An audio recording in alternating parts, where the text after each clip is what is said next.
Welcome to our channel. Today we how to subscribe to MailerLite for affordable email funnels, beginner guide step by step clearly.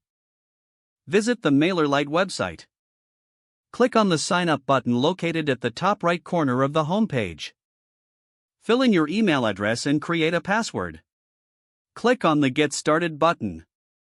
Verify your email address by checking your inbox for a confirmation email from MailerLite. Open the email and click the verification link provided. Return to the MailerLite website and log in using your credentials. Complete the initial setup by filling in your profile information. Select your account type based on your needs. Choose whether you want to start with a plan or the free tier. If opting for a paid plan, review the pricing options available. Select the plan that suits your budget and needs. Provide your payment details in the designated fields. Confirm your payment to activate your subscription. Explore the dashboard to familiarize yourself with the features. Create your first email funnel by selecting the automation option. Choose a template or start from scratch for your email funnel. Add the necessary elements, such as triggers and actions, to design your funnel.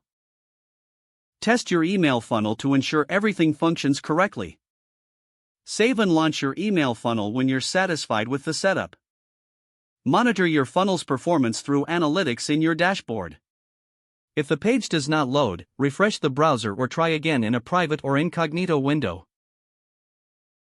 Make sure you are using the correct email address, then retype it carefully to avoid small typos.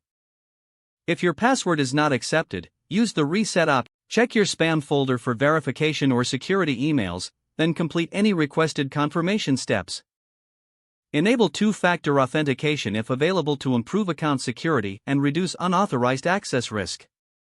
After signing in, review your profile details so your contact information and settings are accurate and current. If you see an error message, note it down and try again after restarting your device and internet connection. Don't forget to like this video and subscribe to our channel for more step-by-step tech guides.